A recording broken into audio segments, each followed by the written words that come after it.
He stood in front of the camera, ready to reveal the truth, but one letter changed everything. Ashton Cook, a 28-year-old barista from Seattle, was invited on a show where he was supposed to be ridiculed. Instead, he broke down a wall of lies, forcing America to listen. His love for another man became a test of betrayal, pain, and a struggle for himself. Can he overcome judgment and find hope? Ashton Cook stood in the dim light of his cramped Seattle apartment, the faint hum of rain tapping against the window pane. The clock on the wall read 4:37 p.m., and the day's grayness seemed to seep through the glass, settling into the room like an uninvited guest. In his hands, he held a single sheet of paper, a short, formal email from the producers of Daily Pulse, one of the slickest talk shows on cable TV. "We'd love to feature you, Ashton," it read. "A young barista with big dreams, chasing the American hustle. It's a story our viewers will eat up." He reread the words, his thumb tracing the edge of the paper. At 28, Ashton wasn't naive. He'd spent enough years behind the counter of Brew Haven, a hole-in-the-wall coffee shop on the edge of Capitol Hill, to know how the world worked. People didn't just notice you unless there was an angle. And Ashton had one they couldn't resist. He was gay. Not loud about it. Not waving flags, just living his life, pouring espresso, sketching business plans on napkins, dreaming of a place of his own. But he'd seen this play before. Mainstream shows loved a feel-good story about diversity, until it was time to twist the knife. The door creaked open, and Logan stepped in, shaking rain off his jacket. At 30, Logan was all sharp edges, tall, with a designer's eye for detail and a quiet intensity that had drawn Ashton in 2 years ago. He dropped his keys on the counter and glanced at the email, still clutched in Ashton's hand. "What's that?" he asked, though his tone suggested he already knew. Ashton handed it over without a word. Logan scanned it, his jaw tightening. "Don't do it," he said, tossing the paper onto the table like it was trash. "They're not interested in your dreams. They'll turn you into some poster boy, or worse, a punching bag." Ashton leaned against the counter, crossing his arms. "Maybe, but it's national TV, Logan. People could see me, see us. Isn't that worth something?" Logan snorted, running a hand through his damp hair. "Worth what? You know how these shows are. They'll prop you up for 5 minutes, then tear you down for the next trending hashtag. You're a barista, not a martyr." His words stung, but Ashton didn't flinch. Logan didn't get it, not fully. This wasn't just about exposure. It was about proving something, even if Ashton couldn't quite name what. He turned to the window, watching rain streak down the glass. Growing up in Tacoma, he'd been the quiet kid, too soft for the playground taunts, too stubborn to break. His mom had raised him alone, working double shifts at a diner while he studied under flickering kitchen lights. Coming out at 19 had cost him her voice. She hadn't spoken to him since. He'd built his life from scratch after that. Moved to Seattle, found coffee, found Logan. Now, at 28, he was on the cusp of something bigger. Brew Haven wasn't just a job. It was a stepping stone. He wanted a cafe of his own, a space where people like him didn't have to hide. Logan stepped closer, his voice softer now. "I just don't want you to get hurt, Ash. These people, they don't care about you. They'll use your story, twist it, and move on." Ashton met his eyes, searching for the warmth they'd shared over late-night talks and stolen kisses. "I can handle it," he said finally. "I've handled worse." Logan sighed, defeated, and nodded. "Fine. Just don't say I didn't warn you." Ashton picked up the email again, his fingers brushing the printed words. Something felt off, a gut instinct he couldn't shake. He'd seen Daily Pulse before. Glossy sets, polished hosts, questions that cut deeper than they seemed. His friend Mia, who worked at the shop with him, had called it vulture TV, all smiles until they smelled blood. But this was different. This was his shot. If they wanted to play games, he'd play back. He typed a quick reply, "I'm in," and hit send before he could second-guess it. The rain picked up outside, drumming harder against the window. Logan watched him, silent, the air between them thick with unspoken things. Ashton didn't know it yet, but that email wasn't just an invitation. It was the first domino in a chain that would unravel everything. His trust, his love, his sense of self. In 48 hours, he'd walk into a Los Angeles studio, sit under those bright lights, and face a reckoning he never saw coming. But for now, he just stood there, staring at the city's blurred skyline, wondering if this was the beginning of a dream or a nightmare. The studio lights of Daily Pulse burned hotter than Ashton had expected, a sterile glow that made the Los Angeles air feel thick and artificial. He sat on a stiff white couch, the kind that looked comfortable but wasn't, adjusting his worn denim jacket as the crew buzzed around him. The set smelled faintly of hairspray and coffee, a sterile mix that clung to the back of his throat. At 28, he'd never been anywhere like this. KXNE Studios was a world away from the chipped counters of Brewhaven. A young producer with a clipboard barely glanced at him. "Mix on in 3, she muttered, then vanished. No small talk, no warmth, just business. Ashton's stomach churned, but he kept his face steady. He'd flown in that morning, a red-eye from Seattle paid for by the show, and now he was here, alone under the glare. Logan hadn't come, hadn't even texted since their fight over the email. "You're walking into a trap," he'd said last night, voice sharp over the phone. Ashton had hung up, tired of the warnings. Maybe Logan was right, but he wasn't about to back out now. The monitor flickered on, showing the live feed, a segment on vegan recipes, then a transition card. Next, the barista dream. Hard work or hype? His jaw tightened. So that was the angle. The audience settled, a low hum of anticipation rippling through the room. Kaitlyn Gray swept onto the set, all polished edges. Blonde hair swept back, a navy blazer that screamed authority. She was 40, maybe 45, with a smile that didn't touch her eyes. "Ashton Cook," she began, her voice smooth as glass. "Barista extraordinaire from Seattle. You're chasing the dream, a café of your own. Inspiring stuff." She paused, letting the crowd clap politely. Ashton nodded, cautious. "Thanks for having me," he said, keeping it short. He knew this game, build him up before the fall. Kaitlyn leaned forward, flipping a cue card with practiced ease. "You've got a story people love, small-town kid, Tacoma roots, working your way up. But let's dig in. Some say your dream's getting a boost, not from talent, but from, well, trends." Her pause was deliberate, her eyes glinting. "LGBT-friendly businesses are hot right now. Did that give you an edge?"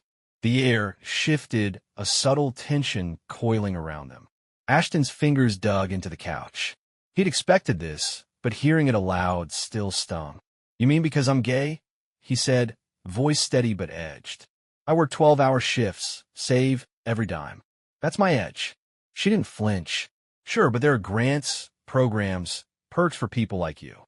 Some viewers might wonder if that's the real story." The crowd murmured, a mix of nods and frowns. Ashton felt the heat creeping up his neck, but he forced a tight smile. "Perks? I got turned down for a lease last year because the landlord didn't like my kind. My mom hasn't spoken to me in 9 years. You call that a perk?"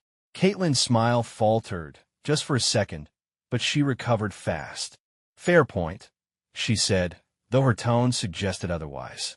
"Still, you got a following, online at least. People love a good underdog tale."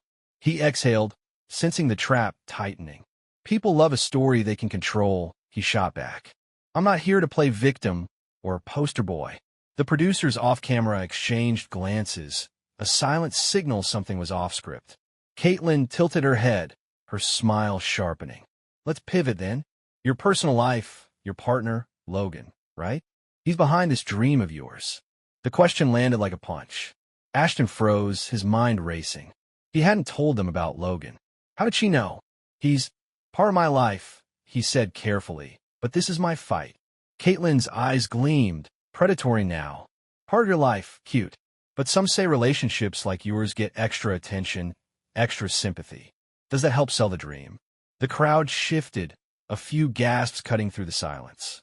Ashton's chest tightened, anger simmering beneath his calm. "Sell the dream," he repeated, voice low. "I'm not selling anything. I'm building it, despite people like you who think I don't belong." The room went still, the weight of his words hanging heavy. Kaitlyn opened her mouth, but he cut in. "You want to talk, Real? Ask why I had to fight twice as hard just to sit here." The producer's headset crackled faintly, a whispered curse leaking through. Kaitlyn adjusted her posture, her composure slipping. "Well," she said, forcing a laugh, "you're certainly passionate." She glanced at the cameras, a lifeline. "We'll dig deeper after the break." The lights dimmed, the audience buzzing, but Ashton didn't move. His heart pounded, adrenaline surging. He'd walked into their game and flipped the board. But the real blow was coming, and it wouldn't be from Kaitlyn. It'd be from the one person he'd trusted most. The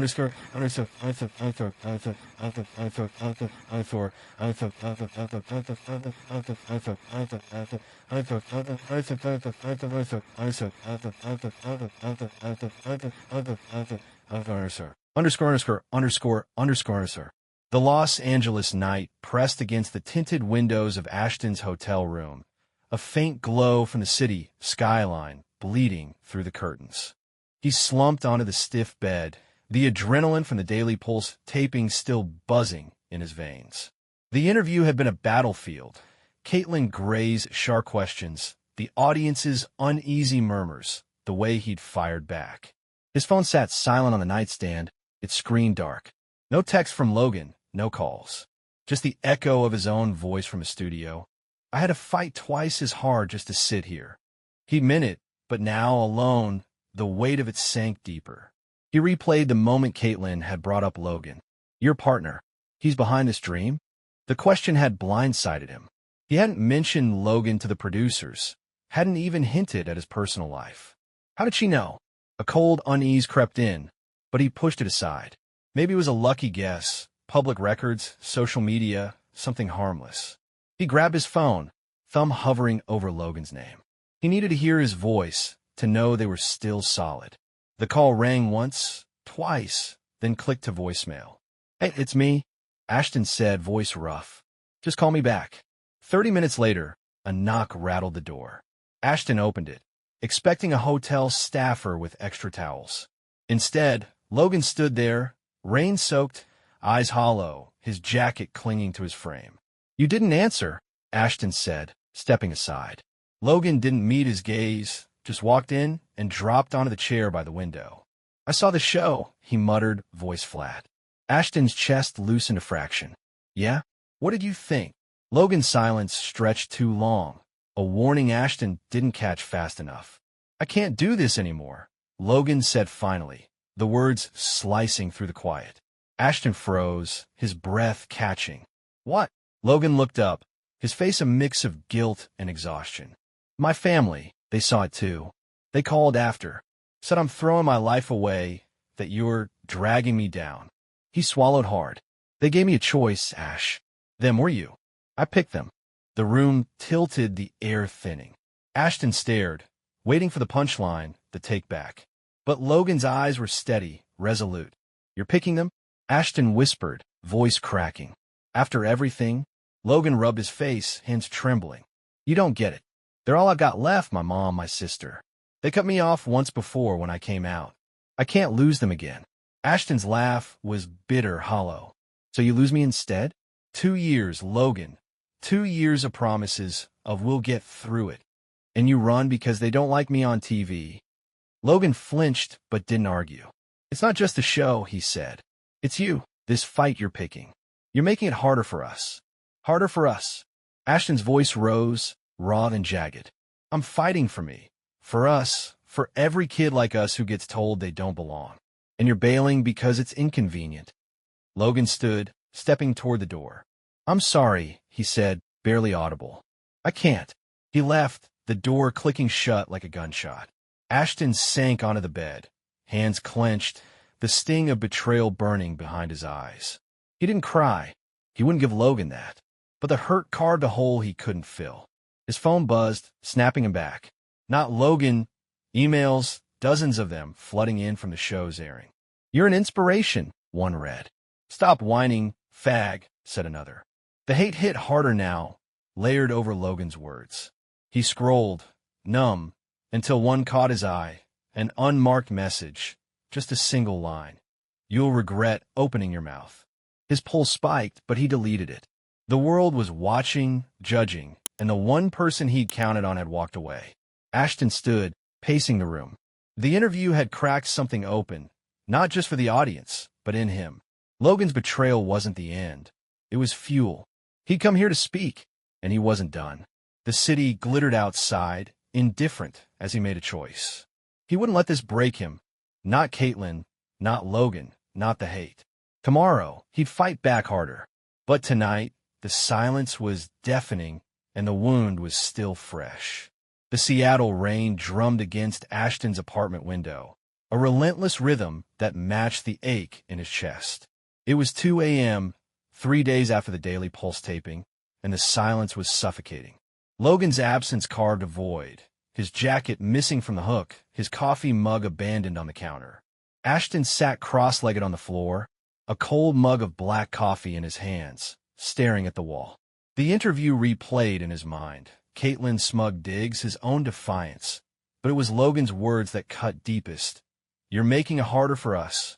Betrayal wasn't new, but this one burned. His phone glowed beside him, a mess of notifications. The inbox had swelled since the show aired. Some messages lifted him up. "You're a badass, Ashton." Others drag him down. "Faggot playing victim again." The anonymous threat, "You'll regret opening your mouth," still echoed, a shadow he couldn't shake. At 28, he'd faced rejection before, his mom's silence since he came out, landlords turning him away. But this felt different. He'd bared himself on national TV, and now the world was picking him apart. Alone, he wondered, was it worth it? Then something snapped. He grabbed his phone, flipped on the camera, and propped it against a stack of books. No filter, no prep, just him, unshaven, eyes tired but alive. He hit record. "I'm Ashton Cook," he said, voice gravelly. "Barista, gay, and done hiding. 3 days ago, I went on Daily Pulse. They tried to box me in, make me a sob story or a fraud. Then the guy I loved walked out because his family couldn't handle me speaking up. I've lost my mom, my partner, my quiet life, but I'm not broken." He leaned closer, the lens catching the fire in his gaze. "I grew up in Tacoma, dodging slurs, studying by a busted lamp while my mom worked doubles. Came out at 19, lost her too. Poured coffee 12 hours a day, dreaming of a café where people like me belong. But every time I push, someone's there, saying I'm too loud, too queer, too much. Landlords reject me. Strangers hate me. Even love turns its back." His voice trembled, then steadied. "I'm not here to beg for your pity. I'm here to say I'm enough. If that pisses you off, fine. If it wakes you up, better." He uploaded it to YouTube, the truth they didn't want, and crashed onto the couch, heart pounding.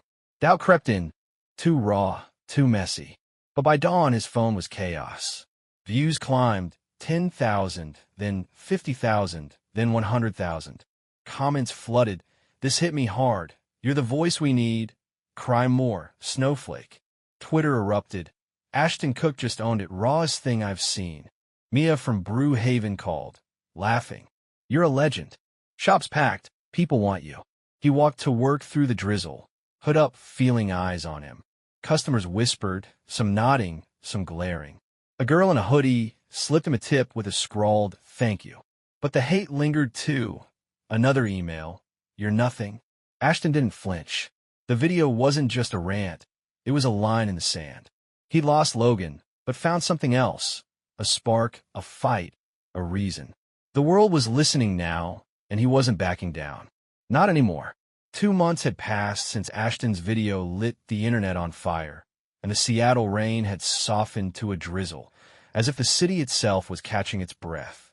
Ashton stood behind the counter at Brew Haven, steaming milk for a latte, but his mind was elsewhere. The viral clip, "The Truth They Didn't Want," had racked up over 1 million views, a wildfire of support and backlash that refused to die down. His life had split open. Strangers recognized him on the street, some shaking his hand, others muttering slurs under their breath. At 28, he'd never wanted fame, just a chance to breathe free. Now he had both, and neither. His phone buzzed in his apron pocket, a steady stream of notifications. Mia, wiping down tables nearby, grinned. "You're still trending, Ash. Check this. Some blogger called you the barista who broke America's silence." He snorted, shaking his head. "I just wanted to make coffee. Not a movement." But it was a movement. The comments online had shifted. Less hate, more voices. I've been there. You gave me hope. A queer teen from Portland emailed him, saying the video stopped her from giving up. That one stuck with him, heavy and warm. Then came the knock that changed everything. One gray afternoon, Logan showed up at Brew Haven. Ashton froze mid-pour, steam hissing as the milk overflowed. Logan looked wrecked, eyes red, hands shoved deep in his pockets. "Can we talk?" he asked, voice small. The shop was quiet, just a few regulars in the corner. Ashton nodded stiffly, wiping his hands, and led him to a back table. "What do you want?" he said, arms crossed. Logan stared at the floor. "I messed up, Ash. I saw the video. Everyone did. My family, they're wrong. I was wrong. I am sorry." Ashton's chest tightened, memories of their 2 years flashing, nights laughing over takeout, promises whispered in the dark. But then came the sting. "I picked them." He exhaled slow. "You left when I needed you most. Because it got hard. I don't hate you, Logan, but I can't trust you." Logan's face crumpled, tears welling. "I'll do anything," he pleaded. Ashton shook his head. "I'm doing this for me now. You need to figure out you." Logan left, shoulders slumped, the door jingling shut. It hurt, but it wasn't defeat. It was freedom. Meanwhile, Kaitlyn Gray's world was unraveling. Daily Pulse took a hit after Ashton's video. Clips of her smug jabs resurfaced, paired with his raw rebuttals, and viewers turned. Twitter roasted her. Kaitlyn thought she'd bury him, got buried instead. A petition circled, demanding accountability. Sponsors pulled ads. A week ago, the network issued a statement. Kaitlyn Gray is stepping back to reflect on her role. Ashton saw it on his phone and felt no glee, just a quiet nod.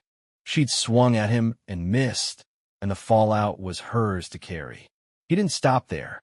With tips from supporters and a small loan, Ashton opened Brew of Pride, a cozy cafe 2 blocks for Brew Haven. Exposed brick, warm lights, a chalkboard sign. Be you. Always. It wasn't just coffee. It was a haven for anyone who'd fell out of place. Queer kids, misfits, dreamers. Opening day, a line snaked out the door. Mia ran the register, grinning. A drag queen named Sasha poured free samples. A guy in a flannel left a note. "This place saved me today." Ashton watched, leaning against the counter, a lump in his throat. One night, he recorded a final video. "Success isn't winning their game," he said, voice steady. "It's building your own. I lost love, family, quiet, but I found me. If you're fighting, keep going. You're enough." It hit 1 million views in days. Logan texted once, "Proud of you," but Ashton didn't reply. Kaitlyn faded from headlines, a footnote. Brew of Pride thrived, a small rebellion in a big world. Standing behind his counter, Ashton smiled, not at victory, but at peace. He'd rewritten the rules and won. So what's success to you? Playing their game or making your own? Tell us below. If stories like this matter, subscribe.